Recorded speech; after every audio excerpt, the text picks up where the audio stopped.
Assalamualaikum students, how are you all? Hope you all will be fine and having focus on your diary learning, especially the English one.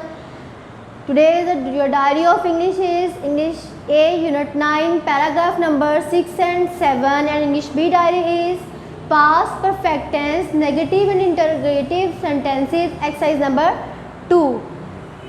Very firstly, here are the synonyms of some words. In words को आपने highlight करके learn करना है और जो words मैंने यहाँ नहीं राइट किए हैं वो आपने हर ग्रुप के फर्स्ट वर्ड को चूज़ कर लेना है. Now concentrate on the translation. Firstly paragraph number 6.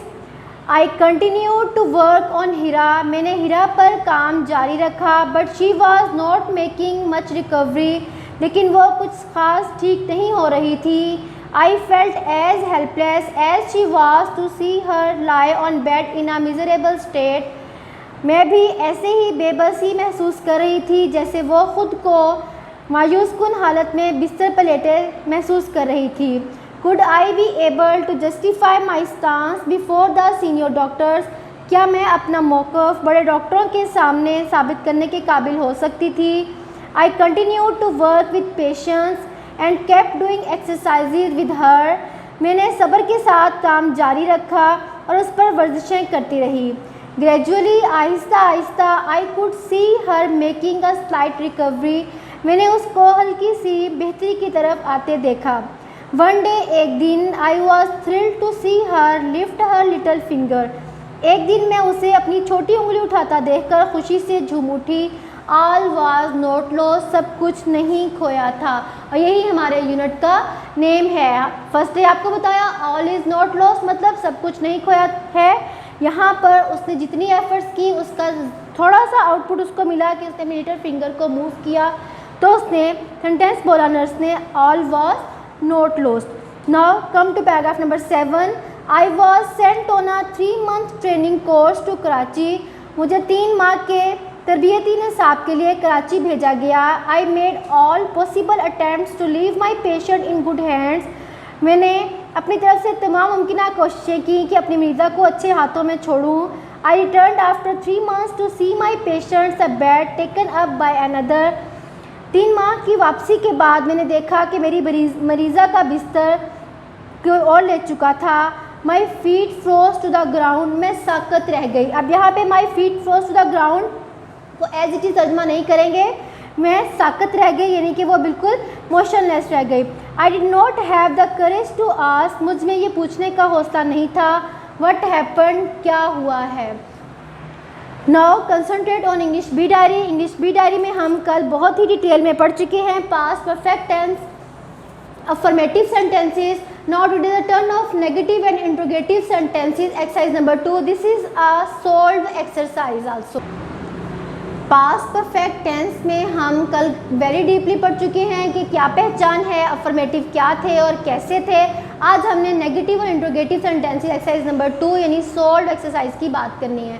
इसमें सबसे पहले नेगेटिव सेंटेंसेस स्ट्रक्चर था आपके पास पॉजिटिव का, subject plus had plus of the third form and object. जब उसी को हम नेगेटिव में कन्वर्ट करते हैं तो हम हेल्पिंग वर्ब यानी हैड के बाद नोट लगा देते हैं. तो आपका structure subject plus had plus note plus of the third form plus object बन जाता है. इसी से अकॉर्डिंग एक एग्जांपल, हमने इससे पहले उसको नहीं देखा था. इसमें काम करने वाला यानी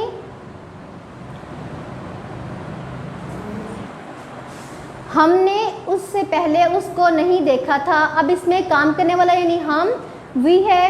we had not seen him before. ये सिंगल क्लास का सेंटेंस है. कल आपको डीपली बताया गया था कि सेंटेंसेस में पास्ट परफेक्ट टेंस में 2 क्लासेस भी होती हैं. सेकंड एग्जांपल इंटरोगेटिव के अकॉर्डिंग मैंने 2 क्लासेस के अकॉर्डिंग लिखी है. Now concentrate on interrogative sentences structure. WH family का वर्ड सबसे पहले आता है क्योंकि आपके पास उर्दू जुमलों में कब, कहाँ, क्यों, कैसे के वर्ड्स आते हैं तो हम उसके according WH family word use करते हैं. जो भी वर्ड आए उसके अकॉर्डिंग उसकी इंग्लिश ले ली जाती है.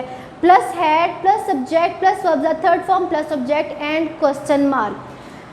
एग्जाम्पल मैंने यहाँ पर 2 क्लासेस वाली राइट की है. काफिला पहुँचने से पहले लोग क्यों वापस जा चुके थे.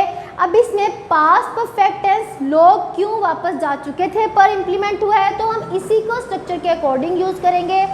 हमारी सिंपल क्लास में सिंपल पास्ट टेंस यूज़ होगा और पहले इसमें कंजक्शन वर्ड है जो इन दोनों क्लासेस को आपस में ज्वाइन करेगा। अब हम इसको चेंज कर लेते हैं। Why had the people return before the caravan reached. इसी के अकॉर्डिंग आपने एक्सरसाइज नंबर 2 जो आपके पास सोल्ड एक्सरसाइज है, ओरल प्लस रिटर्न प्रैक्टिस करके उसकी लर्निंग करनी है। Have a good day students. बिस्मिल्लाहिर्रहमानिर्रहीम। My dear student, I am sir Zia, math teacher, class 9th। Review exercise है 1, क्वेश्चन नंबर 6। ए और बी मैट्रिक्स गिवन है, वेरीफाई का कह रहा है ए B not equal to B A. ये ऑलरेडी आप कर चुके हैं, ये आप खुद करेंगे, होमवर्क है आपका। क्वेश्चन नंबर 7, फर्स्ट पार्ट इसका same as exercise 1.4। Question number 6 1.4 में क्वेश्चन नंबर 6 जैसे आपने किया है सेम वही मेथड सामने रख लें और क्वेश्चन नंबर 7 का फर्स्ट पार्ट आप कर दें। सेकंड पार्ट है क्वेश्चन नंबर 7 का सेम एज है एक्सरसाइज 1.5। क्वेश्चन नंबर 6 सेम इसी तरह से है, सिर्फ मैट्रिक्स डिफरेंट हैं, मेथड सेम है, तो इस वजह से मैं ये यहाँ पे सॉल्व नहीं कर रहा।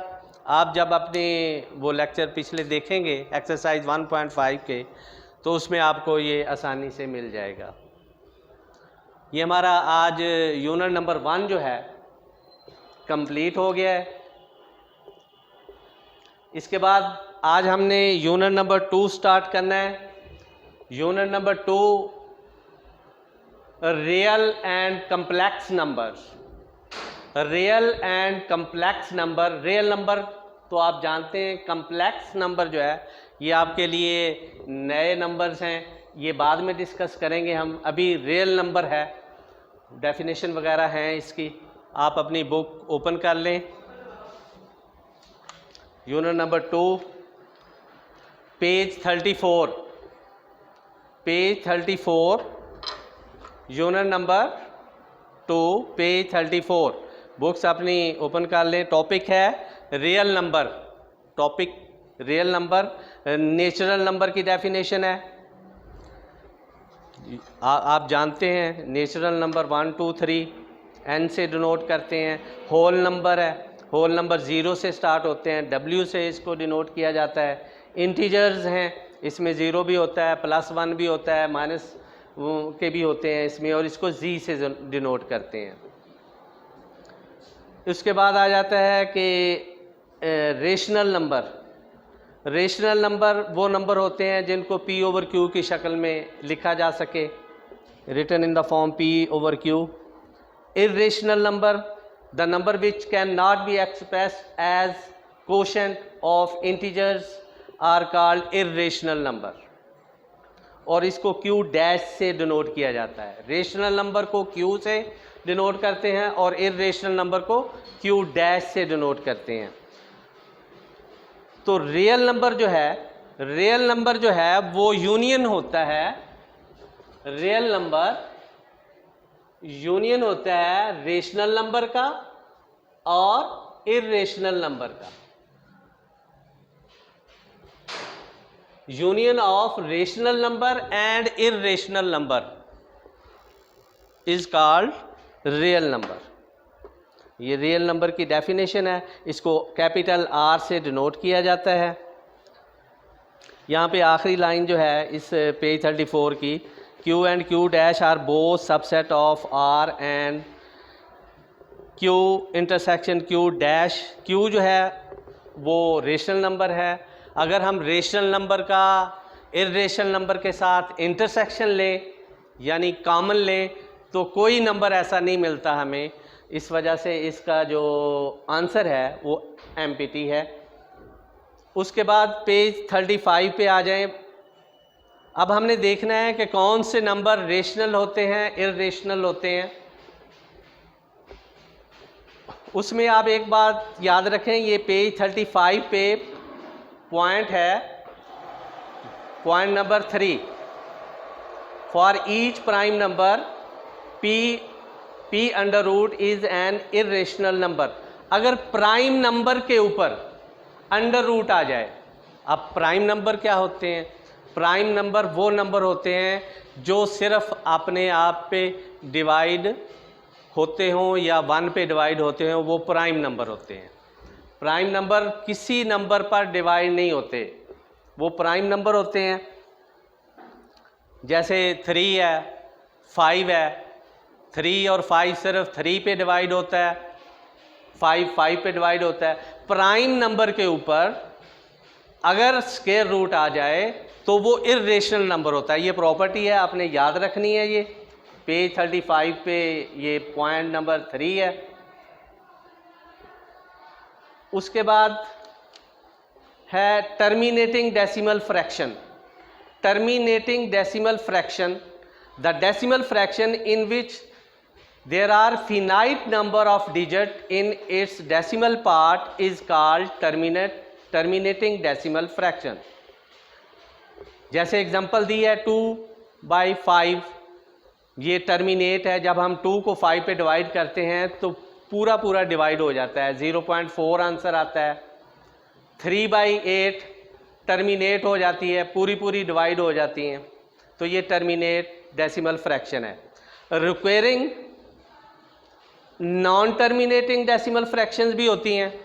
Requiring non terminating decimal fraction, ऐसी फ्रैक्शन जिनको हम जब डिवाइड करें तो बार बार उसी डिजिट पर डिवाइड होते जाएं। ये जब हम क्वेश्चन करेंगे तो आपको पता चल जाएगा। जैसे 0.22, 0.2222, ये रिक्वायरिंग है। नॉन टर्मिनेटिंग यानी ख़त्म भी नहीं होती, डिवाइड इसकी चलती रहती है, सो ऑन। 2 डिजिट भी रिपीट हो सकते हैं। हो सकता है कि एक डिजिट जो है वो 363636 पे डिवाइड होता जाए और टर्मिनेट ना हो। तो ऐसी fraction, decimal fraction in which some digit are repeated again and again in the same order in its decimal part is called recurring decimal fraction. Example दी हुई है, ये डेफिनेशन है। इसी तरह से अब इर्रेशनल नंबर की प्रैक्टिकली हम कैसे देखेंगे। प्रैक्टिकली इर्रेशनल नंबर वो नंबर्स होते हैं जिनको हम डिवाइड करें तो ना तो रिपीट हो रहा हो और ना ही टर्मिनेट हो रहा हो, ना ही डेसिमल फ्रैक्शन रिपीट हो रही हो और ना ही वो टर्मिनेट हो रही हो। तो ऐसी फ्रैक्शन को हम इर्रेशनल नंबर कहते हैं। जैसे ये एग्जांपल दी है 2 अंडर रूट, 2 का अंडर रूट लें, 1 पॉइंट के बाद 4 1 4 2 1 3 5 6 2। ना तो ये देखें रिपीट हो रहा है और ना ही ये ख़त्म हो रहा है, तो इसका मतलब है 2 अंडर रूट जो है वो इर्रेशनल नंबर है। इसी तरह पाए जो है, अगर हम इसकी वैल्यू देखें, पाए इर्रेशनल नंबर है, याद रखें। 3 पॉइंट, अगर इसको हम डिवाइड करें 3.14159265 सो ऑन, ये भी नॉन रिपीटेड है और टर्मिनेट नहीं होती, इस वजह से पाए जो है वो भी इर्रेशनल नंबर है। इसी तरह ई की जो वैल्यू है वो भी इर्रेशनल नंबर है। ये डेफिनेशन हमारी कंप्लीट हो चुकी हैं। अब हम एक्सरसाइज 2.1 की तरफ आते हैं। Exercise 2.1, identify which of the following are rational and irrational number. मैं आप डेफिनेशन में आपको क्लियर कर चुका हूँ। रेशनल एंड इर्रेशनल नंबर हमने इसमें से चूज़ करने हैं। अब देखिए, मैंने एक क्वेश्चन इसमें से चूज़ किया है 1/6। अब मुझे डिवाइड करने से पता चलेगा कि ये रेशनल है या इर्रेशनल है। जब मैंने डिवाइड किया, आप कैलकुलेटर पे कर लें, मैंने ये करके आपको दिखाया है, क्योंकि 1 छोटा है तो इसके लिए शुरू में पॉइंट आ गया, फिर 0 लगाते जाएं, तो इसका आंसर आता है 0.1666। ये रिपीट हो रहा है, 666 आगे आता जाएगा और ना ही ये ख़त्म होगा। तो जब ये रिपीट हो रहा है 66, इट्स मीन ये जो डेसिमल फ्रैक्शन है ये रेशनल नंबर है। सो हम लिख देंगे ऐसे डिवाइड का प्रोसेस दिखा के उसे। सो 1/6 इज़ अ रेशनल नंबर। इसी तरह जो है वो क्वेश्चन नंबर 2, इसी तरह आप डिवाइड करके ये देखें, इसका पार्ट 6 है, क्वेश्चन नंबर 1 का पार्ट 6 29 के ऊपर अंडर रूट है। 29 अब प्राइम नंबर है, ये मैंने आपको प्रॉपर्टी बताई है। 29 प्राइम नंबर है, प्राइम नंबर के ऊपर अंडर रूट आ जाए तो आप डायरेक्ट आप कह सकते हैं इट इज़ इर्रेशनल नंबर। बाकी आप डिवाइड करके देख लें, अगर तो रिपीट हो रहा है तो फिर वो रेशनल नंबर है, अगर रिपीट नहीं हो रहा और ना ही टर्मिनेट हो रहा है then it is irrational number. तो मैंने ये इसका एक पार्ट किया है। उसके बाद क्वेश्चन नंबर 2 है, convert the following fraction into decimal fraction. ये फ्रैक्शन में दिया है, हमने इसको डेसिमल फ्रैक्शन में कन्वर्ट करना है डिवाइड के प्रोसेस से। 57/8, ये 57 8 पे डिवाइड किया है, ये डिवाइड का प्रोसेस है। माशाल्लाह आप 9th क्लास में हैं, कैलकुलेटर से करके भी उसे बता सकते हैं, ये MCQs में आता है। तो ये आता है 7.125, ये इसकी डेसिमल रिप्रेजेंटेशन है। 57/8 को आप 7.125, ये पूरा पूरा डिवाइड हो गया। जैसे ये टर्मिनेट हो गया है, इसको टर्मिनेटिंग डेसिमल फ्रैक्शन भी कहते हैं। और ये रेशनल नंबर नहीं है, रेशनल नंबर ये रेशनल नंबर भी है 57/8, क्योंकि टर्मिनेट हो गया है, पूरा पूरा डिवाइड हो गया है। उसके बाद हम आते हैं क्वेश्चन नंबर, इसके काफ़ी सारे पार्ट हैं, वो आप खुद कर लें। Question number 3, which of the following statement true which falls. पहली है 2/3 is an irrational number, divide करने से आपको पता चल जाएगा ये फॉल्स है। Pi is an irrational, understood बात है, पाई जो है वो इर्रेशनल है, ये आप याद कर लें। Pi is an irrational number, ये ट्रू है। 1/9 इज टर्मिनेट फ्रैक्शन, 1 को 9 पे डिवाइड कर लें, अगर पूरी पूरी डिवाइड हो जाती है तो टर्मिनेट है, ये पूरी पूरी डिवाइड नहीं होगी, तो ये अदरवाइज ये फॉल्स है। 3/4 इज टर्मिनेटिंग फ्रैक्शन कह रहा है, यस। 3 को आप 4 पे डिवाइड करके देखें, ये टर्मिनेट हो जाएगी, टर्मिनेट मीन पूरे पूरी डिवाइड हो जाएगी, सो ऑन नहीं रहेगा, ये ट्रू है। 5 पार्ट है, 4/5 है, 4/5 इज अ रिक्वेरिंग फ्रैक्शन। रिक्वेरिंग का मतलब बार बार जो है वो डिवाइड होती जाएगी। तो अगर ये हो जाए, अव्वल तो ये होगी नहीं, पूरा पूरा डिवाइड हो जाता है, रिक्वेरिंग नहीं है, ये फॉल्स है।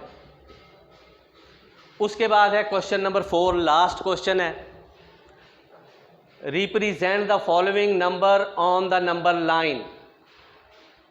नंबर लाइन के ऊपर नंबर्स को हमने इसको शो करना है। नंबर लाइन पहले देख लें, लाइन को कहते हैं, एक लाइन लगाएंगे आप, उसके मिड में 0, राइट की तरफ पॉजिटिव 1 2, जितने मर्जी आप लिख लें, जितने आपको रिक्वायर्ड हैं इसमें ये आ जाए, और इसके दूसरी तरफ -1 -2 आता है, और अमूमन इसको L से डिनोट करते हैं। लाइन है ये, लाइन ड्रा करने का मकसद ये है कि हमने इस फ्रैक्शन को, इसकी प्लेस देखनी है कि कहाँ पे आती है। तो इसका मैंने आपको नंबर लाइन ड्रा करने का मेथड बता दिया। लाइन लगाएं सीधी, इसके एरो लगाएं, और दरमियान में आपके पास स्केल होगा 0, और मुनासिब डिस्टेंस दे के, ये आपका डिस्टेंस बराबर होना चाहिए, जितना आपने राइट पे लिया है उतना ही लेफ़्ट पे होना चाहिए। अब हमने नंबर को रिप्रेजेंट करना है 2/3। 2/3 हम सबसे पहले ऐसे पता नहीं चल रहा फ्रैक्शन में कि ये कहाँ है, तो मैंने ये डिवाइड किया है 2 को 3 पे, तो 0.6 आया है। इट्स मीन ये 2/3 0 और 1 के यानी दरमियान में आएगी, कहीं 0 और 1 के दरमियान में आएगी। अब कहाँ आएगी, ये जो डिनोमिनेटर है, इतने पार्ट करने हैं आपने 0 से 1 तक, ये 3 है, इसके 3 पार्ट करने हैं, दरमियान में 2 डॉट लगाएंगे तो 0 और 1 के 3 पार्ट हो जाएंगे। अब देखें, पहला पार्ट 0 से यहाँ तक,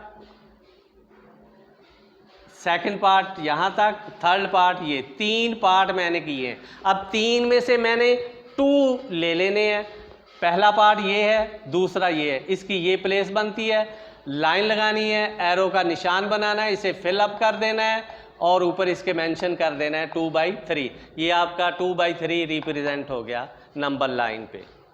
इसी तरह अगर हमारे पास मिक्स फ्रैक्शन है, पार्ट थर्ड है क्वेश्चन नंबर 4 का, 1 3/4, ये साफ हमें पता चल रहा है कि ये 1 और से बड़ा है और 2 से छोटा है। 1 3/4 यानी ये 1 और 2 के बीच में आएगा। तो मैंने उसी तरह नंबर लाइन ड्रा की है। अब 1, ये तो मुझे पता है कि 1 कंप्लीट है, 1 कंप्लीट है। उसके बाद मैंने जैसे ऊपर किया है, डिनोमिनेटर 4 है, मैंने 1 से लेकर 2 तक, अब ये कहाँ पे आता है, 1 तो पूरा हो गया यहाँ पे, अब आगे कहीं ये लाई करेगा, तो मैंने इसके 4 पार्ट बनाने हैं। जैसे इधर 3 पार्ट बनाए थे, इसके 4 पार्ट बनाने हैं। 4 पार्ट बनाने के लिए 1 और 2 के दरमियान में मुझे 3 डॉट लगाने पड़ेंगे, 4 पार्ट बन जाएंगे।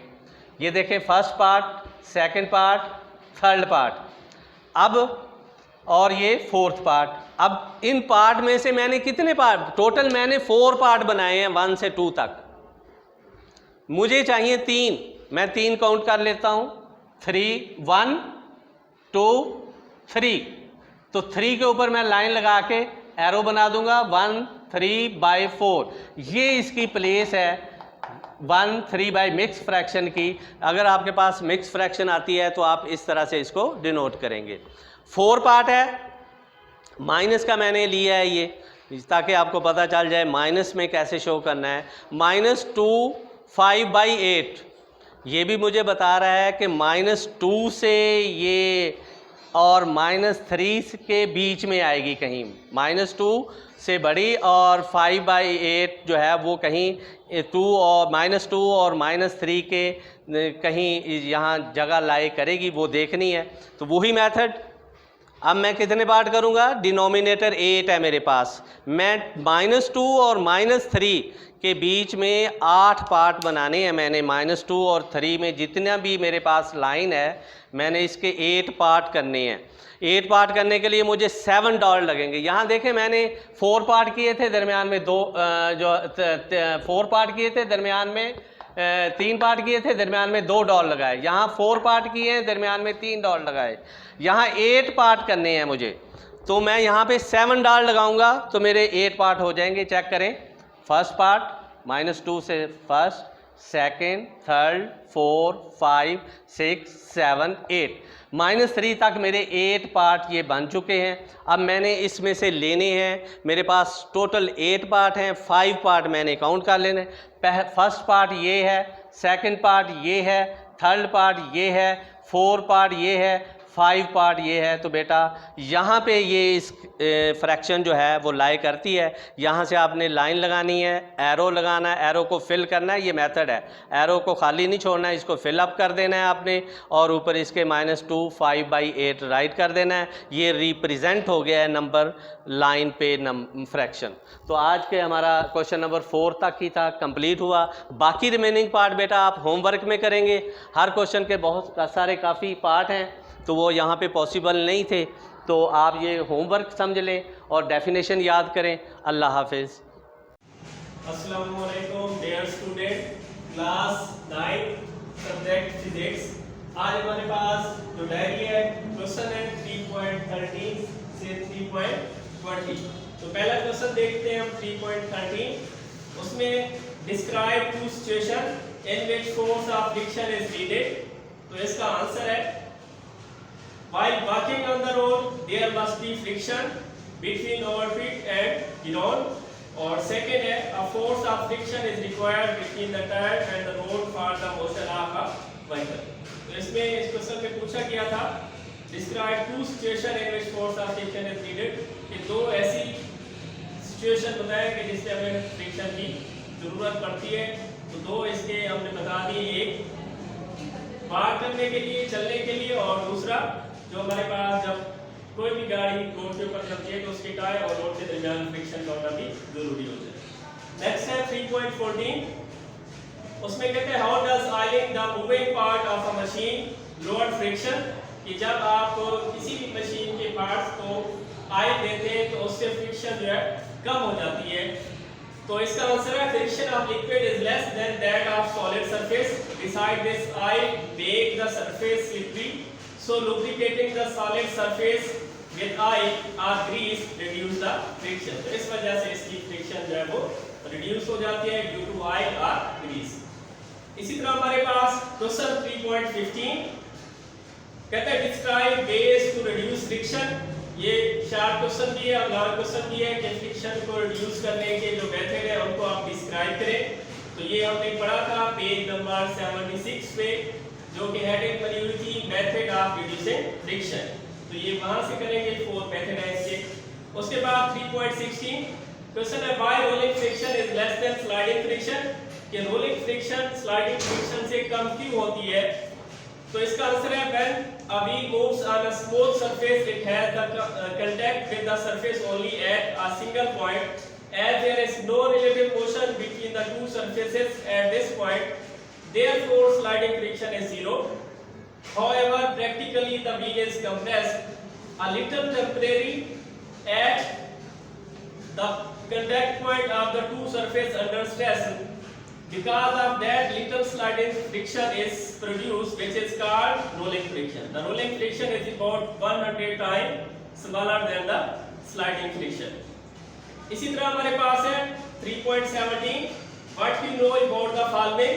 नीचे हमारे पास 4 क्वेश्चन है जिनको आपने डिफाइन करना है. टेंशन इन अ स्ट्रिंग, उसके बाद है limiting force of friction, third है हमारे पास braking force guiding of vehicle, इसी तरह seat belt, banking of the road और क्रीम सेपरेटर. ये वो शार्ट क्वेश्चन है जो आपने चैप्टर के दौरान पढ़ चुके हैं, तो वहां से आपने इनके निशान राइट लगा दिए. उसके बाद हमारे पास क्वेश्चन है 3.18 कहते हैं what would happen if all frictions suddenly disappear. अगर अचानक जो फ्रिक्शन है वो डिसअपीयर हो जाए, गायब हो जाए, खत्म हो जाए, तो फिर क्या होगा, क्या वाकई होगा. तो इसका आंसर है कहते हैं if all frictional forces are suddenly disappear, then it will be impossible to walk or move on the ground. तो अगर फ्रिक्शन खत्म हो जाए तो चलना या फिर मूव करना जमीन के ऊपर मुश्किल हो जाएगा. At the same time, moving vehicle cannot be stopped or turned on a curved path. Similarly, writing, climbing and working of many machines will become impossible. तो फ्रिक्शन के ना होने से ये वाले काम जो आपको बताए हैं ये क्या हो जाएंगे, इम्पॉसिबल हो जाएंगे. इसी तरह 3.19 why the spinner of a washing machine is made to spin at a very high speed.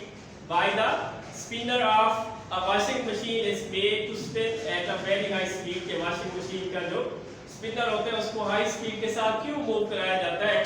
तो इसका आंसर है the spinner of a washing machine is rotated at a very high speed. With the increase in speed, required centripetal force to keep the water in the cloth also increase. So water from the cloth is forced out through the holes of spinner due to lack of centripetal force. तो centripetal force की कमी की वजह से जब उसकी speed ज़्यादा होती है, centripetal force की कमी की वजह से उसमें से पानी जो है वो उसमें से बाहर निकल जाता है और इसलिए जो है वो कपड़े क्या हो जाते हैं, ड्राई हो जाते हैं. इसी तरह हमारे पास ये आपकी एक्सरसाइज कंप्लीट हुई. इंशाल्लाह मिलते हैं नेक्स्ट लेक्चर में. ओके, अल्लाह हाफ़िज़. अस्सलाम वालेकुम dear students, my name is Muzammil Iqbal and I am your chemistry teacher class 9. जैसा कि आपको पता है कि हम चैप्टर 5 के न्यूमेरिकल्स पढ़ रहे हैं. कल हमने 1 से लेके 5 तक जो है न्यूमेरिकल्स मुकम्मल कर लिए थे. आज हम 6 से 10 जो है वो न्यूमेरिकल्स समझेंगे और उनको सॉल्व करेंगे. ठीक है जी, तो बुक से हम न्यूमेरिकल्स पढ़ते हैं. क्वेश्चन नंबर 6 है अ sample of gas is cooled. अगर गैस का एक सैंपल जो है उसको ठंडा किया जाए at constant pressure from 30 to 10. अगर किसी गैस का प्रेशर जो है कांस्टेंट रख के हम उसका टेम्परेचर को कम कर दें, 30 से 10 तक कर दें. कमेंट बताइए what will volume of the gas decrease. क्या गैस का वॉल्यूम जो है वो कम होगा to 1/3 of its original volume, उसके 1/3 जो है वो कम होगा. और दूसरा पूछता है इफ़ नॉट, अगर नहीं है, then by what ratio will be volume decrease. तो वॉल्यूम की कौन सी रेशियो जो है वो कम होगी. तो इसका आंसर जो है मैंने लिखा हुआ है. पहला उसने पूछा था कि इसका जो है वो वॉल्यूम कम होगा तो ज़ाहिर सी बात है कि जितना हम टेम्परेचर कम करेंगे, चार्ल्स लॉ कहता था, उतना ही उसका वॉल्यूम क्या हो जाएगा, डिक्रीज़ हो जाएगा। Yes volume will be decrease. दूसरा उसने बताया हुआ है कि yes volume will be decrease to 1/3, क्योंकि जितना हम टेम्परेचर कम करते जाएंगे, क्योंकि 10 तक आ गया है तो 1/3 उसका टेम्परेचर कम हुआ है तो उसका वॉल्यूम भी 1/3 क्या हो जाएगा, डिक्रीज़ हो जाएगा। ये बात हमें चार्ल्स लॉ ने बताई थी। ठीक है जी, इसमें कोई मुश्किल नहीं है, कोई मैथमेटिक वैल्यू नहीं है, आपसे शॉर्ट क्वेश्चन के तौर पर समझ लें कि ये वाला क्वेश्चन जो हमें शॉर्ट क्वेश्चन के तौर पर पूछा जा सकता है। उसके बाद है question number 7, a balloon that contain 1.6 decimetre cube at standard temperature. एक बैलून है जिसका वॉल्यूम जो है 1.6 डेसीमीटर क्यूब है और उसका प्रेशर कितना है 180 m। It's taken under the water to depth at which the pressure increases. अगर इसका प्रेशर हम क्या करें, बढ़ा दें टू 3.080 m, इसका P2 हम कितना कर दें, P2 से हमारा फाइनल टेम्परेचर 380 m कर दें। Suppose the temperature remain unchange, अगर इसका टेम्परेचर ना चेंज किया जाए, what would be the new volume of the balloon, तो उसका फाइनल टेम्परेचर यानी कि V2 क्या होगा। डज इज कॉन्ट्रैक्ट और एक्सपैंड, क्या ये कॉन्ट्रैक्ट करेगा या एक्सपैंड करेगा। तो हमें क्या दिया गया है, V1 भी दिया गया है, P1 भी दिया गया है, P2 भी हमें दिया गया है, V2 हमने क्या करना है, फाइंड करना है। तो हमारे पास इक्वेशन मौजूद है P1 V1 is equal to P2 V2। हमने V2 क्या करना है, फाइंड करना है। तो इसको क्या कर लेंगे, रीअरेंज करेंगे। रीअरेंज जैसे करेंगे तो ये हमारे पास बनेगा V2 is equal to P1 V1 over P2। Values इसमें पुट कर देंगे। P1 की वैल्यू हमारे पास 1 थी और V1 की हमारे पास है 1.6 और P2 की हमारे पास क्या थी 3। तो इसको जब सॉल्व करेंगे तो हमारे पास V2 बनेगा 0.533 डेसीमीटर क्यूब। ये हमारे पास इसका फाइनल टेम्परेचर जो है वो आ गया। हमारे पास इनिशियल टेम्परेचर क्या था 1.6, ये क्या है V2 हमारे पास क्या है 0.5। तो इसका मतलब क्या है कि उसने एक्सपेंड नहीं किया बल्कि डिक्रीज़ किया है। उसके बाद क्वेश्चन नंबर 8 जो है वो को बाद में करवाते हैं। उसके बाद है question number 9, a gas occupies a volume of 30.5 decimetre cube. एक गैस है जिसका वॉल्यूम कितना है 35 डेसीमीटर क्यूब एट 17 सेल्सियस। उसका T1 कितना हमारे पास 17 Celsius. If the gas temperature rise, अगर इसका टेम्परेचर क्या कर दिया जाए, बढ़ा दिया जाए 34 डिग्री सेंटीग्रेड तक बढ़ा दिया जाए एट कांस्टेंट प्रेशर, प्रेशर को कांस्टेंट रखें। Would you expect the volume to double, if not calculate the new volume. इसका वॉल्यूम क्या डबल हो जाएगा, अगर नहीं होगा तो इसका न्यू वॉल्यूम जो है आप कैलकुलेट करें। तो सबसे पहले हम क्या करेंगे, टेम्परेचर के दिए गए यूनिट्स को चेंज करेंगे, क्योंकि टेम्परेचर हमें क्या दिया गया है सेल्सियस में दिया गया है। तो इसको केल्विन में हम जब चेंज करते हैं तो सेल्सियस में दिए गए टेम्परेचर को 273 के साथ हम प्लस कर देते हैं। ये बात कल भी डिस्कस हुई थी। तो T17 में जब हम ये वैल्यू ऐड करेंगे तो हमारे पास नया T1 आएगा 290K। इसी तरह T2 हमारे पास 34 सेल्सियस में था, तो केल्विन में चेंज करने के लिए इसी के साथ हम 273 ऐड कर देंगे तो हमारे पास T2 नया आ जाएगा 307। ठीक है जी। अब डाटा को देखते हैं। V1 हमारे पास गिवन है, T1 भी हमारे पास गिवन है और T2 गिवन है। फाइन हमने क्या करना है V2। तो हमारे पास इक्वेशन मौजूद है V1 ओवर T1 और V2 ओवर T2। क्योंकि हमने क्या करना है V2 को फाइंड करना है तो हम इसको रीअरेंज करेंगे। जब रीअरेंज करेंगे तो हमारे पास बनेगा V2 is equal to T2 और V1 ओवर T1। वैल्यूज़ को पुट करेंगे, इधर आ जाएगा T2 की जगह आ जाएगा 35 मल्टीप्लाई बाई V1 की जगह 307 डिवाइडेड बाय 290। तो हमारे पास इसको जब सोल्व करेंगे तो आंसर आएगा 3705 डेसीमीटर क्यूब। ये हमारे पास V2 यानी कि फाइनल वॉल्यूम आ जाएगा। जी बच्चे, क्वेश्चन नंबर 8 की तरफ बढ़ते हैं। A sample of neon gas occupies a volume. एक नियॉन गैस का सैंपल है जिसका वॉल्यूम है 7.0 centimetre cube at very low temperature, जिसका V1 75 है और लो प्रेशर एट 0.4 atm और उसका P1 कितना है हमारे पास 0.4 atm। ठीक है जी। उसके बाद वो कहता है assuming the temperature remain constant, अगर इसका टेम्परेचर कांस्टेंट रख दिया जाए what would be the volume, इसका V2 कितना होगा, what would eight 1.0 atm pressure और उसने प्रेशर P2 भी बता दिया 1 atm पर। वो कहता है अच्छा डाटा में अगर हम देखें तो हमारे पास P1 गिवन है, V2 हमने क्या करना है, फाइंड करना है, P1 भी गिवन है और P2 भी हमारे पास क्या है, गिवन है। तो फार्मूला हमें पता है P1 V1 is equal to P2 V2। क्योंकि हमने V2 को फाइंड करना है तो हम इसे रीअरेंज करेंगे। रीअरेंज जैसे करेंगे, V2 is equal to P1 V1 over P2, values को पुट कर देंगे। P1 के हमारे पास 0.4, जबकि हमारे पास V1 की है 7.5। जब इसको डिवाइड कर देंगे 1 से, क्योंकि हमारे पास P2 हमारे पास क्या था, 1 था। जब इसको सॉल्व करेंगे तो हमारे पास क्या निकल आएगा, इसका V2 30 सेंटीमीटर क्यूब। ये हमारे पास क्या है, V2 इसका फाइंड हो गया। ठीक है जी, कोई मुश्किल बात नहीं है इसमें। अच्छा जी, नेक्स्ट 10 की तरफ आते हैं, क्योंकि 9 हमने पहले कर लिया था। The largest moon of Saturn is Titan, it has atmospheric pressure of 1.6 10 की पावर 5 पास्कल। इसका प्रेशर उसने बता दिया 1.6 10 की पावर 5 पास्कल। ठीक है जी, what is the atmospheric pressure in the ATM. इस प्रेशर को हमने क्या करना है, एटीएम में हमें कन्वर्ट करना है। It is higher than the earth atmospheric pressure, क्या ये अर्थ के एटमॉस्फेरिक प्रेशर से ज़्यादा है, तो इसको जनाब हल करते हैं। ठीक है जी, प्रेशर उसने दे दिया 1.6 मल्टीप्लाई बाई 10 की पावर 5 पास्कल। हमने क्या करना है, इसको पास्कल में, इस पास्कल को हमने क्या करना है, एटीएम में कन्वर्ट करना है। तो सबसे पहले हम देखेंगे कि 1 एटीएम किसके बराबर, 1 एटीएम बराबर होता है 101,325 पास्कल के। ठीक है जी, अब ये वाला इसके साथ डिवाइड हो रहा है, तो इसमें एटीएम में निकालने के लिए हम इसको इसके क्या साथ क्या कर देंगे, डिवाइड कर देंगे। ठीक है जी, तो जब इसके साथ डिवाइड कर देंगे तो हमारे पास 1 पास्कल की हमारे पास वैल्यू आ जाएगी। ठीक है जी, क्योंकि हमें क्या करना है, इसको एटीएम में मालूम करना है। हमारे पास प्रेशर गिवन है, तो इस प्रेशर को दोनों तरफ मल्टीप्लाई कर देंगे। ये बार बार रिपीट हो रहा है, कल भी हमने किया था।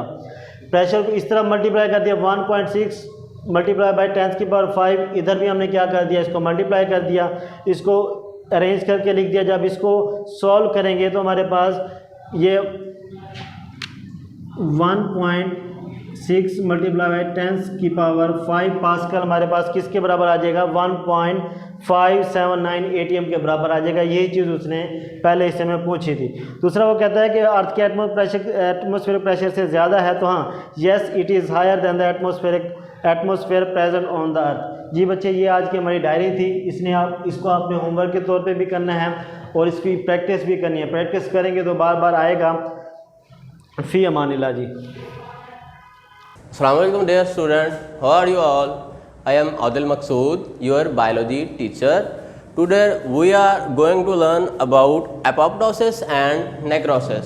जो हमारी आज की डायरी है वो है page number 102 and page number 103। इस पे जो हमारा टॉपिक मौजूद है वो है एपोप्टोसिस एंड नेक्रोसिस। ये हमारे पास दो ऐसे फिनोमेने हैं जिनमें सेल डाई कर रहा है, सेल की डेथ हो रही है, इन दोनों में, एपोप्टोसिस में भी और नेक्रोसिस में भी। लेकिन दोनों का जो मेथड है, सेल किस तरह से डाई कर रहा है यहाँ पे एपोप्टोसिस में, नेक्रोसिस में, वो दोनों चेंज हैं। अब हम यहाँ पे इनको डिस्कस करते हैं 1 बाय 1 के किस तरह से सेल जो है वो डेड हो रहे हैं एपोप्टोसिस में या नेक्रोसिस के अंदर। एपोप्टोसिस क्या है, अब सबसे पहले देखें। Apoptosis it is programmed cell death.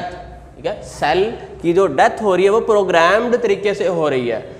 इसका क्या मतलब है जी, प्रोग्राम सेल डेथ से क्या मुराद है। अब आपको पता है कि रेड ब्लड सेल है जो, उसका लाइफ स्पैन कितना है, 120 डेज। रेड ब्लड सेल का जो लाइफ स्पैन है वो 120 दिन है। 120 दिन के बाद क्या होगा, वो सेल ऑटोमेटिकली डेड हो जाएगा। ठीक है, डाई हो जाएगा और उसकी जगह पे रिप्लेस हो जाएंगे न्यू सेल। अब वो क्या है, 120 दिन के बाद प्रोग्राम है कि 120 दिन इसने गुजारने और उसके बाद ये सेल ख़त्म हो जाएगा। ठीक है, ये है हमारे पास प्रोग्राम्ड सेल डेथ। अब इसमें जो है वो किस तरह से सेल की डेथ हो रही है वो हम देखते हैं। सबसे पहले जो इसमें जो सेल जो है वो श्रिंक कर रहा है, सेल श्रिंक हो जाता है, सुकड़ जाता है। ठीक है, फॉर एग्जांपल अगर यहाँ पे ये एक सेल है, ठीक है, सेल था लेकिन ये सुकड़ जाएगा। सुकड़ कर ये किस तरह से हो जाएगा,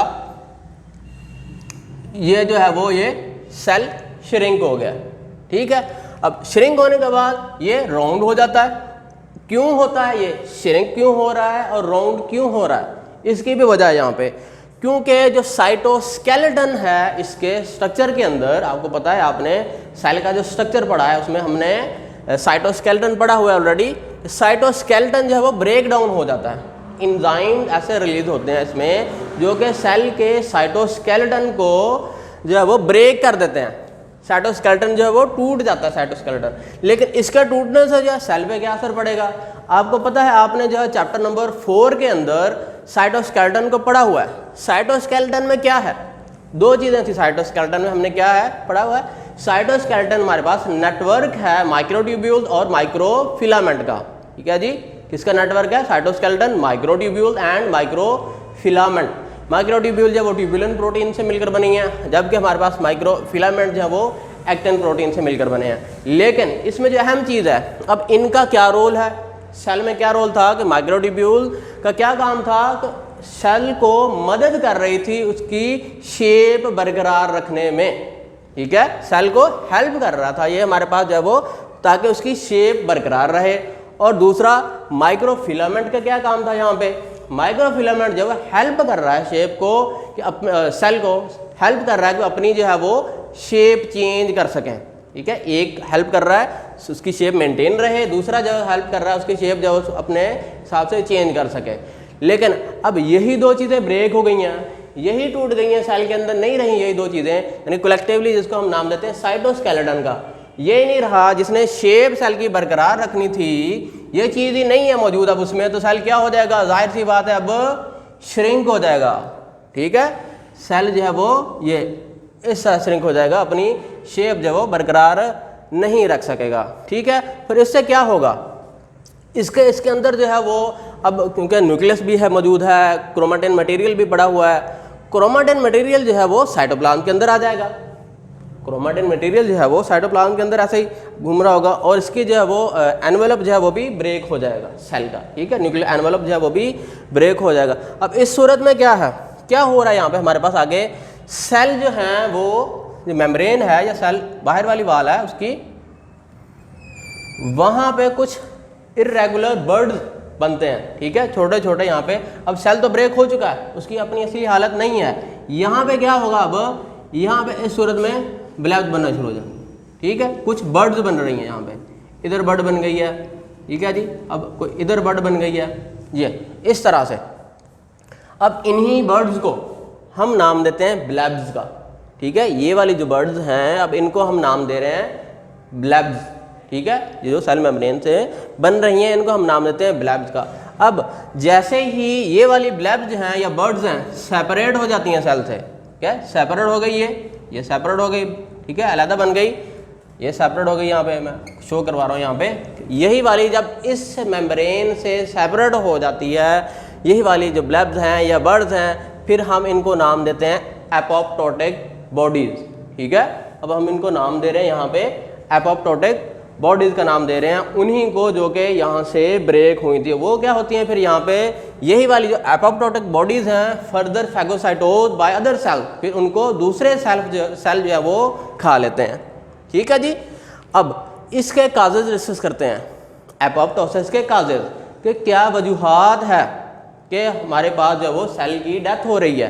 काजेज जो हैं वो, इसमें जो हमारे पास दो मेन काजेज हैं वो, या तो जो है सेल की डेथ होगी, सेल अगर डैमेज हो गया तो, सेल अगर डैमेज हो गया तो फिर भी उसकी जो है वो डेथ हो जाएगी, या स्ट्रेस कंडीशन में है सेल, सेल के ऊपर कुछ दबाव है तो उस सूरत में भी सेल की जो है वो डेथ हो जाएगी। ठीक है, ये हमारे पास क्या है काजेज।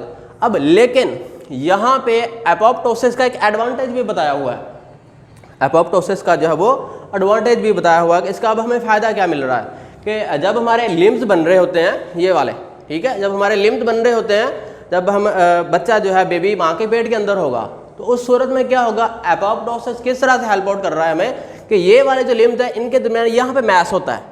ठीक है, यहाँ पे मैस होगा, यहाँ पे ये जुड़े होंगे, ये आपस में हमारे पोर जो हैं वो फिंगर्स आपस में जुड़ी होती हैं, लेकिन यहाँ पे फिर एपोप्टोसिस का प्रोसेस होता है और हमारी जो है वो डिजिट्स जो हैं वो सेपरेट हो जाते हैं। ठीक है, फिर अलग-अलग हो जाते हैं, इस तरह से बन जाते हैं। ठीक है जी, यहाँ पे वो वाला मैस जो है वो एपोप्टोसिस के नतीजे में डेड होता रहता है और हमारे पास जो वो फिंगर्स डिजिट जो हमारे वो सेपरेट हो जाते हैं। ठीक है, ये हमारे पास प्रोसेस हो गया एपोप्टोसिस का। नेक्स्ट देखते हैं नेक्रोसिस। नेक्रोसिस क्या है? नेक्रोसिस हमारे पास है accidental death of cells and tissues, ठीक है, किसी हादसाती तौर पे जो है वो सेल डेड हो रहा है, या उसका टिश्यूज भी क्या है हमारे पास, टिश्यूज भी सेल से ही मिलकर बने हैं, टिश्यूज भी सेल से मिलकर ही बने हैं। यहाँ पे क्या है, नेक्रोसिस में एक्सीडेंटल डेथ हो रही है, ठीक है, अब कोई प्रोग्राम नहीं है, यहाँ पे एक्सीडेंटल डेथ हो रही है, उसकी वजूहात क्या है, ठीक है, ये तो हमारे पास जो हमने पढ़ा है एपोप्टोसिस, ये तो प्रोग्राम था, ये जो है तरतीब से सेल जो है वो डेड नहीं हो रहा है, डाई नहीं कर रहा है, ठीक है जी, एक्सीडेंटल डेथ हो रही है, अचानक से हो रही है। क्या क्या वजूहात हैं, अब काजेज क्या हैं अब इसके एक्सीडेंटल डेथ होने के सेल की या सेलुलर टिश्यूज हैं उनमें? सबसे पहले इंजरी, अगर कोई इंजरी हो जाती है, आपका एक्सीडेंट हो गया बेशक समझ लें, तो उस सूरत में क्या होगा, वो सेल जो है वो डेड हो जाएंगे, डाई कर देंगे। अगर या तो इस सेल में किसी बॉडी पार्ट्स में इन्फेक्शन हो गया फिर भी सेल की डेथ हो रही है नेक्रोसिस के थ्रू, या कैंसर डेवलप हो गया तो फिर भी सेल जो है वो डेड होना शुरू हो जाएंगे, ठीक है, ये इसके हमारे पास जो है वो काजेज हैं मेन। लेकिन यहाँ पे एक और चीज़ बताई हुई है कि सेल और भी वजूहात अभी क्यों हमारे पास जो है वो डाई कर रहा है। हाइपोक्सिक इन्वायरमेंट जब हम सेल को देंगे, ठीक है, हाइपोक्सिक इन्वायरमेंट जब सेल को मिलेगा तो उस सूरत में भी चांसेस हैं कि सेल की डेथ हो जाए। हाइपो का मतलब होता है लो, ऑक्सिक वर्ड जो यूज हो रहा है वो है ऑक्सीजन के लिए, ठीक है, ऑक्सीजन के लिए यूज हो रहा है। हाइपो का मतलब है लो और ऑक्सिक का क्या मतलब है, ऑक्सीजन के लिए वर्ड यूज हो रहा है, हाइपो लो, यानी कि लो अवेलेबिलिटी ऑफ ऑक्सीजन, ऑक्सीजन जो सेल को पहुंच रही है वो प्रॉपर वे में नहीं जा रही, उसकी कमी हो रही है तो फिर भी सेल जो है वो डेड हो जाएगा। ये हमारे पास हैं जी नेक्रोसिस के थ्रू, जिसमें से हमारे पास सेल जो है वो डेड हो रहे हैं, ठीक है। यहाँ पे सेल कुछ जो है वो केमिकल्स भी रिलीज करते हैं जिसकी वजह से जो है वो यहाँ पे डेड होने वाले सेल जो है वो भी इनगल्फ हो जाते हैं। लेकिन यहाँ पे दो चीज़ें हैं पॉइंट्स की सूरत में आपको दी हुई हैं नीचे एट द एंड जो है 103 पेज पे, कि स्पाइडर बाइट, अगर जो है वो स्पाइडर बाइट करता है तो उस सूरत में भी जो है आपके पास सेल डेड हो सकता है, डेथ हो सकती है उसकी, या अगर कोई ज़ख्म हो गया है तो उसकी हमने अच्छी तरह से केयर नहीं की, उसको ऐसे ही खुला छोड़ दिया, खुला छोड़ दिया तो फिर क्या होगा, यहाँ पे lack of care of bound, ठीक है, प्रॉपर तरीके से हमने जख्म की जो है वो केयर नहीं की, उसकी हिफाजत नहीं की, नेग्लिजेंस शो कर रहे हैं यहाँ पे, तो क्या होगा वहाँ पे फिर सेल जो है वो डेड होना शुरू हो जाएंगे। इस सूरत में भी जब हम जो है वो उस वाउंड को, जख्म को प्रॉपर तरीके से नहीं देखेंगे, उसकी केयर नहीं करेंगे तो, ठीक है जी। हमारे पास ये हो गया आज का टॉपिक आपका कि एपोप्टोसिस और नेक्रोसिस, ठीक है। यहाँ पे डिफरेंस क्या है इनमें, एपोप्टोसिस में और नेक्रोसिस में, कि एपोप्टोसिस जो है इसमें प्रोग्राम्ड सेल डेथ है, ठीक है, प्रोग्राम्ड वे से सेल डेड हो रहा है, लेकिन नेक्रोसिस में एक्सीडेंटल डेथ हो रही है सेल की और टिश्यूज की, ठीक है। यहाँ पे इनमें ये डिफरेंस है। ये आपका लॉन्ग क्वेश्चन नंबर 9 भी है, ठीक है, यही वाला जो आपकी एक्सरसाइज में लॉन्ग क्वेश्चन नंबर 9 है, ये आप वहाँ से करेंगे, एक्सरसाइज में भी दिया हुआ गिवन है, लेकिन ये दोनों टॉपिक आपने अच्छी तरह से करने हैं, एपोप्टोसिस एंड नेक्रोसिस। ये हमारी जो है आज की डायरी है। फी अमान। बिस्मिल्लाहिर्रहमानिर्रहीम। अजीज तलबा अस्सलाम वालेकुम। मैं रिजवान गनी, जमात नाहम उर्दू मज़मून में आज हमारा जो मौजू है वो है सबक इम्तिहान, सबक नंबर 9। आज की डायरी के हवाले से हमारे पास जो है सवाल नंबर 1, सवाल नंबर 2 और फिर सवाल नंबर 3 जो है हमारे पास ये है। सवाल नंबर 1 जो है उसमें हमारे पास ताजर के नाम किताबें मंगवाने का खत है। तो ये जो खत है ये मामूल से हटके है। जो नॉर्मल खतूत हमने इससे पहले पढ़े हैं वो दोस्त के नाम, वालिद साहब के नाम, वालदा मोहतरमा के नाम, भाई के नाम है, लेकिन ये खत जो है ये ताजर के नाम खत है। तो आप अपनी उर्दू पायलो इंशा की किताब जो है उसको ओपन कर लें और सफ़ा नंबर 67 सफ़ा जो है वो खोल लें। आपके सामने मैं रीड आउट करने लगा हूँ, तो आप तवज्जो से सुनिएगा। सबसे पहले ऊपर दाईं तरफ पता मौजूद होगा, तो जैसा कि हम आपको पिछले लेक्चर्स में बता चुके हैं कि आप पते की जगह जो है वो इम्तिहानी मरकज देखेंगे। उसके नीचे तारीख आ जाएगी। मुकर्रमी जनाब मैनेजर साहब सरताज बुक डिपो सियालकोट, अस्सलाम वालेकुम। बराहे करम मंदरजा जेल कुतुब बहुत जल्दी बदरिया VPP इरसाल फरमाकर नवाजें, करम होगा। अब बुकों की डिटेल उन्होंने नीचे लिखी हुई है। 4 बुक्स है। नंबर 1 इस्लामी जंगें जिल्द अव्वल दोम सोम। दूसरी बुक है उर्दू कायदो इंशा बराए नाहम दहम। तीसरी किताब है फारसी ग्रामर बराए जमात नाहम दहम। चौथी किताब है सरताजुल लुगात उर्दू मुखलिस। नीचे आप अपना नेम जो है वो मेंशन नहीं करेंगे, हमजा छोड़िए बड़ी देंगे या अलिफ बे दिन जो है वो लिखेंगे। तो ये आज का हमारा खाता, इसको आप अच्छे तरीके से घर में याद कर लीजिएगा। अब हम चलते हैं अपने नेक्स्ट क्वेश्चन की तरफ। हमारा जो नेक्स्ट क्वेश्चन है वो हमारे पास जो है नज़र पारे की तशरीह है और खत कशीदा अल्फाज के मानी के बारे में। तो यहाँ पे हमने पेज नंबर 71 से एक पैराग्राफ लिया है। ये 71 में से दरमियान में से पैराग्राफ जो है वो दिया गया है। तो इसके तरीकाकार जो पैराग्राफ का वो ये है कि आप पैराग्राफ की जो नसर पारा है या जो इक्तबास है उसकी आप पहली 2-3 लफ्ज जो है वो लिख लें, फिर उसको कंटिन्यू करें और फिर आखिरी जो 2-3 लफ्ज हैं वो उसमें लिख लें। 4 अल्फाज मानी जो हैं वो आपके पैराग्राफ में होने चाहिए, वो खुद आप खत कशीद कर लीजिएगा। तो इसके लिखने का तरीकेकार क्या है कि सबसे पहले हम जवाब में जब हमने पैराग्राफ ये बता दिया कि हमने ये पैराग्राफ लिया है और इसकी हम तशरीह कर रहे हैं, तो हम स्टार्टिंग लेंगे हवाला मतन से। हवाला मतन में 2 चीजें जो हैं वो निहायत अहम है। सबक का उन्वान, सबक का नाम नहीं लिखना, सबक का उन्वान, और फिर मुसन्निफ का नाम जो है वो आप तहरीर करेंगे। बात यहाँ पे आप माखज़ जो है वो भी ऐड कर सकते हैं और सिन्फ़े अदब जो है वो भी ऐड कर सकते हैं, लेकिन वो किसी हद तक गैर जरूरी है। लेकिन ये 2 चीजें जो हैं इंपॉर्टेंट है, सबक का उन्वान और मुसन्निफ का नाम। उसके बाद आप आ जाएंगे खत कशीदा अल्फाज के मानी में। तो ये 4 आपके पास होंगे। तो आप इस तरीके से जैसे आप ये तरीका मेथड देख रहे हैं, आप पहला लफ्ज दूसरा तीसरा चौथा लिख के उनके मानी जो है आगे आप तहरीर कर दें। उसके बाद जो सियाक़ो सबाक़ है हमारे पास, ये निहायत ही अहम हिस्सा है हमारी तशरीह का। तो सियाक़ो सबाक़ जो है ये सबक को जहां से पैराग्राफ लिया गया होता है उससे पहले बयान की गई गुफ्तगू और फिर जो बाद सबक जो गुफ्तगू है बाद पैराग्राफ उसको आपस में रिलेट करता है।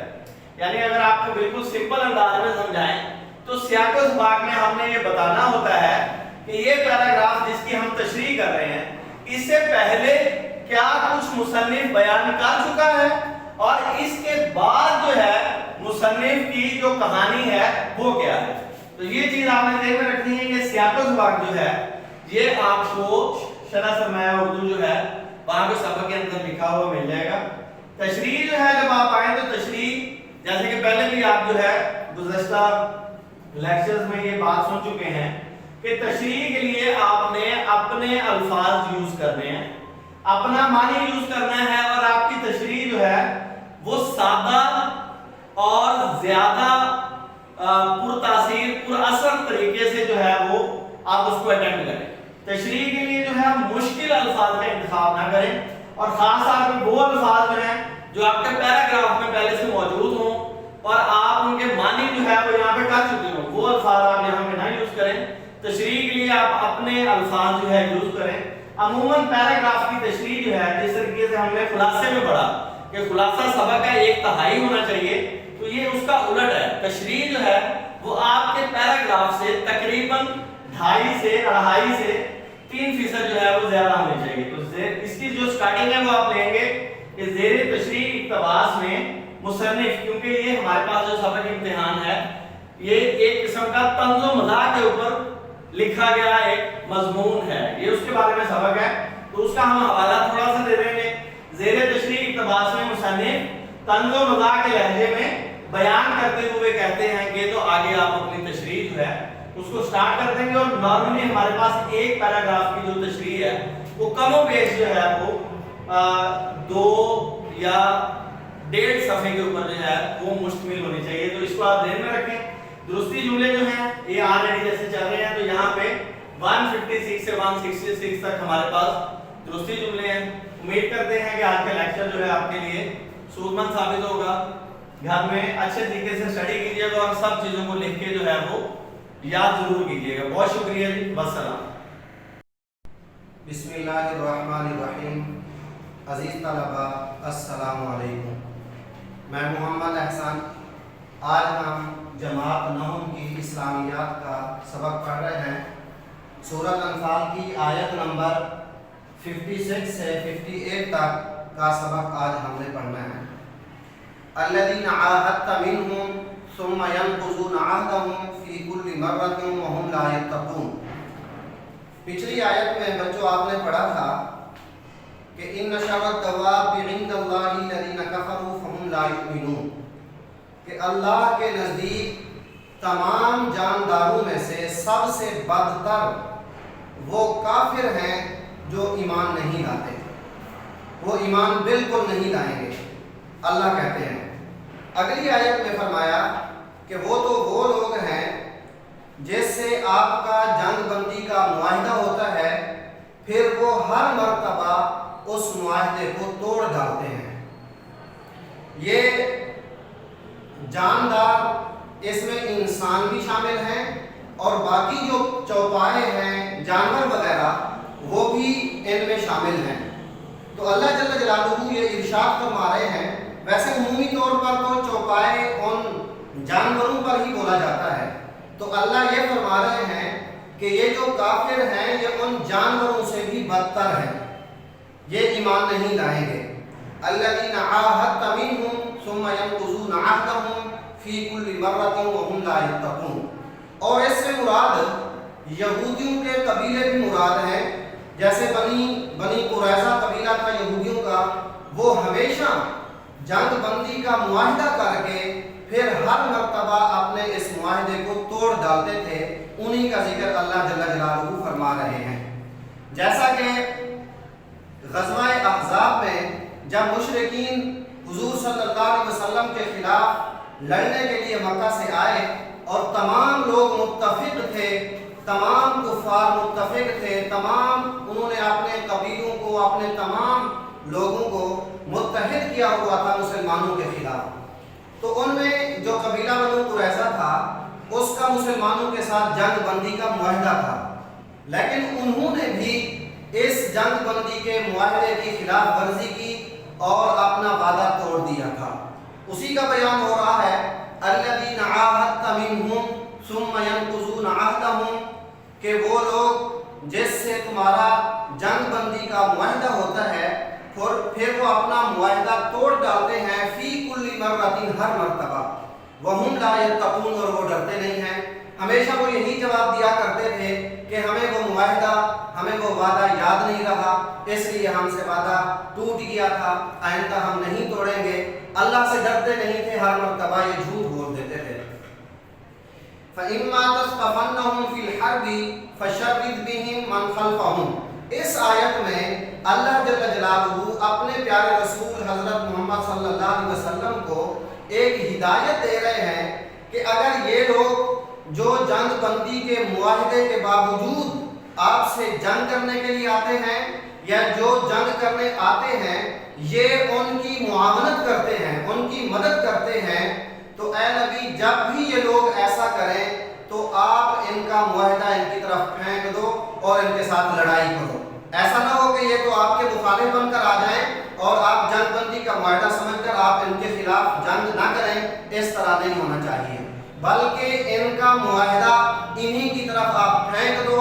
और अल्लाह फरमाते हैं इनको ऐसा सबक दो, फ़शर्रिद बिहिम मन ख़ल्फ़हुम लअल्लहुम यज़क्करून, जो लोग इनके पसे पुश्त हैं, जो बाहर बैठे हुए हैं, जो इनकी मुआमलत कर रहे हैं, उनको ऐसा सबक मिले कि वो फिर कभी भी आपके साथ जंग बंदी के मुआहिदे को ख़त्म करने का सोचें भी ना। फ़इम्मा तस्क़फ़न्नहुम, अगर उनको लड़ाई में पाओ, फिल हर्ब, लड़ाई में, फ़शर्रिद बिहिम, तो उनको ऐसी सज़ा दो, मन ख़ल्फ़हुम, कि जो उनके पीछे हैं वो भाग जाएं, लअल्लहुम यज़क्करून, शायद कि वो इससे नसीहत हासिल कर लें। आखिरी आयत में फरमाया जा रहा है व इम्मा तख़ाफ़न्न मिन क़ौमिन ख़ियानतन फ़म्बिज़ इलैहिम अला सवाइन, कि अगर आपको किसी से जंग बंदी के मुआहिदा तोड़ने का डर हो तो आप भी वो जंग बंदी का जो मुआहिदा है उनकी तरफ फेंक दो, यानी आप भी वो मुआहिदा खत्म कर दो, उनसे जंग के लिए तैयार हो जाओ। तो इसको अल्लाह ने खियानत के साथ जिक्र किया है, तखाफन मिन कौमिन खियानतन। खियानत से मुराद यही है कि वो मुआहिदे को तोड़ डालें, इसको खियानत कहते हैं। जहां पर ये कुफार के लिए जायज़ नहीं है जंगबंदी का मुआहिदा तोड़ना, वहीं मुसलमानों के लिए भी जायज़ नहीं है। यानी मुसलमान भी अगर किसी के साथ ये मुआहिदा कर चुके हैं कि आपस में जंग नहीं होगी, तो मुसलमानों को भी इस वादे की पासदारी करनी चाहिए। मुसलमान भी इस वादे को बिल्कुल ना तोड़ें। जिस तरह के इस आयत की तफसीर में मुफस्सिरीन लिखते हैं कि हज़रत अमीर मुआविया रज़ी अल्लाह तआला अन्हु और रूमियों के साथ आपस में जंगबंदी का मुआहिदा था, मुआहिदे की मुद्दत ख़त्म होने के करीब थी, तो हज़रत अमीर मुआविया रज़ी अल्लाह तआला अन्हु ने अपनी फ़ौजें रूमियों की सरजमीन के करीब जो है जमा करना शुरू कर दी कि जैसे ही मुआहिदे की मुद्दत ख़त्म होगी हम उन पर हमला कर देंगे। तो एक सहाबी जिसका नाम हज़रत आमिर बिन अब्सा रज़ी अल्लाह तआला अन्हु है, उनको जब अमीर मुआविया रज़ी अल्लाह तआला अन्हु की ये बात मालूम हुई तो उन्होंने हज़रत अमीर मुआविया से कहा कि आप ये काम सही नहीं कर रहे, आप ये धोखा कर रहे हैं, और उन्हें हुजूर पाक सल्लल्लाहु अलैहि वसल्लम की हदीस याद दिलाई कि इस तरह करना बिल्कुल जायज़ नहीं है। तो हज़रत अमीर मुआविया ने अपनी फ़ौज फ़ौरन वापस बुला ली थी। तो जिस तरह कुफार के लिए जायज़ नहीं, उसी तरह मुसलमानों के लिए भी जंगबंदी का मुआहिदा जब तक मुआहिदा है उस वक़्त तक कोई भी काम उसके खिलाफ नहीं करना चाहिए।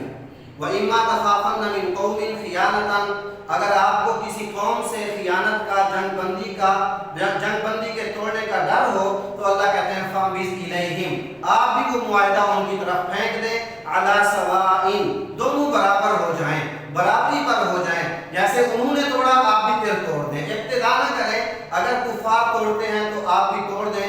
इन्नल्लाह ला युहिब्बुल खाइनीन, बेशक अल्लाह दगाबाजों को पसंद नहीं करते, वादा तोड़ने वालों को, वादा खिलाफी करने वालों को अल्लाह जल्ल जलालुहु पसंद नहीं करते। तो बेटा ये आयतें हमने 3 आयतें थी आज के सबक में, ये हमने पढ़ी हैं, अच्छे तरीके से इसको याद करें। और ये मशकी सवाल नंबर इसी रकू नंबर 7 के मशकी सवाल नंबर 1 और 2, इसकी जो है तस्वीर आपको भेज दी जाएगी। इनको याद भी करना है और इनको अपनी नोटबुक पे लिखना भी है। अल्लाह हम सब का हामी और नासिर हो। वस्सलामु अलैकुम व रहमतुल्लाह। बिस्मिल्लाहिर्रहमानिर्रहीम। अज़ीज़ तलबा अस्सलामु अलैकुम। मैं रिजवान गनी, जमात नाम के मज़मून मुतालिया पाकिस्तान आपकी खिदमत में हाजिर हूँ। आज हमारा जो टॉपिक है उसका उन्वान है दरियाए सिंध के मगरबी मावन दरिया। अगर आप बात करें मुतालिया पाकिस्तान की बुक की तो आपको पेज नंबर जो है 76 यहाँ पे आपको ये टॉपिक जो है मिल जाएगा। और ये टॉपिक जो है ये गुज़श्ता से व्यवस्था है कि इससे पहले हमने दरियाए सिंध के जो मशरकी मावन दरिया थे वो टॉपिक पढ़ा, और आज हमारा जो टॉपिक बकिया हिस्सा है वो है दरियाए सिंध के मगरबी मावन दरिया। आपसे गुजारिश है कि आप अपनी किताब जो है मुताले के दौरान जो है लेक्चर के दौरान उसको ओपन कर लें और पेज नंबर 76 जो है उसको ओपन कर लें। अहम निकात जो है उनके ऊपर नजर डालते हैं। तो दाएं तरफ से मिलने वाले दरिया शुमाल और मगरिब से बहते हुए दरियाए सिंध में गिरते हैं, यानी शुमाल से मगरिब की तरफ का जो बहाव है ये दरियाए सिंध के मावन दरियाओं का मगरबी रुख पे मौजूद होता है। इनके अहम जो दरिया हैं उनके नेम दरियाए शेबक, दरियाए शगर, दरियाए गिलगित जो है इसके अहम दरिया हैं। और पहाड़ी इलाकों में अहम दरिया जो है ये तस्वुर होते हैं जो दरियाए सिंध से मिलते हैं। अटक के मुकाम पर दरियाए काबल जो है दरियाए सिंध में गिरता है। दरियाए काबल एक बहुत बड़ा दरिया है जो अफगानिस्तान से शुरू होता है और मशरिक की तरफ बहता हुआ पाकिस्तान में दाखिल होता है। तो तीसरा पॉइंट जो है वो दरियाए काबल का है कि अफगानिस्तान से शुरू होता है और जिला अटक के मुकाम पर दरियाए सिंध का हिस्सा बनता है। दरियाए पंजगोर, दरियाए सवात और दरियाए कन्नड़ जो है वो भी इस दरियाए काबल के अहम दरिया हैं। सिंध के नहीं, अहम दरिया जो है दरियाए काबल के। दरियाए करम, दरियाए टोची और दरिया घोमल भी मगरिब से बहते हुए जो है वो दरिया सिंध में गिरते हैं। इसके अलावा दरिया ज़ोब जो है ये वाहिद दरिया है जो जुनूब से शुमाल की तरफ बहता है। अब हम बात करेंगे बलूचिस्तान के अहम दरिया जो दरिया सिंध में शामिल होते हैं। तो बलूचिस्तान के दरियाओं में दरिया दश्त, दरिया हंकोल और दरिया पुराली जो है ये शुमाल से जुनूब की तरफ बहते हुए बहीरा अरब में जा गिरते हैं। और इसी हवाले से बलूचिस्तान की जो सबसे मशहूर झील हामून मशकील जो है वो इसी इलाके का हिस्सा है। तो बुनियादी तौर पर हमारा जो टॉपिक है वो आज बिल्कुल छोटा सा था, तो आप इसे पिछले टॉपिक के साथ मुंसलिक करके अच्छे तरीके से इसको लिखें, इसको याद करें और बेहतरीन अंदाज में जो है इसको परफॉर्म करें। बहुत शुक्रिया जी, अस्सलाम।